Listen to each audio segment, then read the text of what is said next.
we've been doing focus groups on Musk. We've been asking groups of Biden to Trump voters.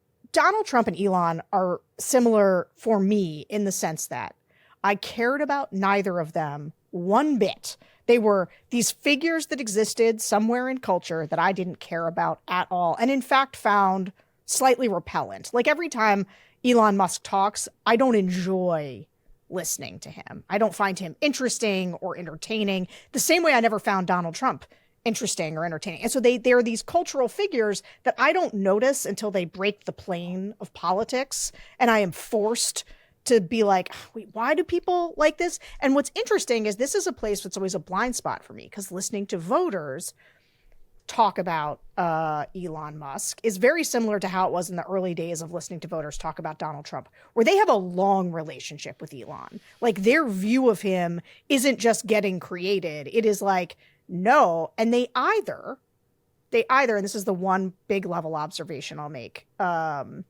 is that, and because it's where I really see a vulnerability for Musk going forward. And I think people should think about this hard. People, when you try to persuade people or whatever, you can't like teach them something from scratch often. Or you can't like make them reverse an opinion. That's not easy. What you are doing is trying to unlock something they already think. And so Trump has done a very good job with Elon about sort of like leveraging the fact that people are like, this guy builds rockets and cool EVs and also like understands, like people are aware that there's a brave new world coming. Like they feel like there's this whole, and this is where Trump really bested the Biden folks on the idea of there's a future coming that people don't really understand, and they want people in the driver's seat who do understand it.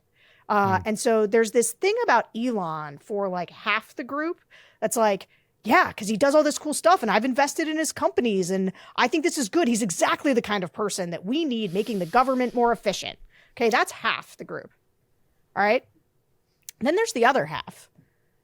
And they have a long-standing, hey, bad billionaire villain thing. Why is he doing this? He must be getting something out of it. I don't like that he's all over the government. This feels uncomfortable to me. And that second half, so they're all Trump voters. They're all first-time Trump voters. People who've traditionally voted Democrat now vote. They're like the red pill types.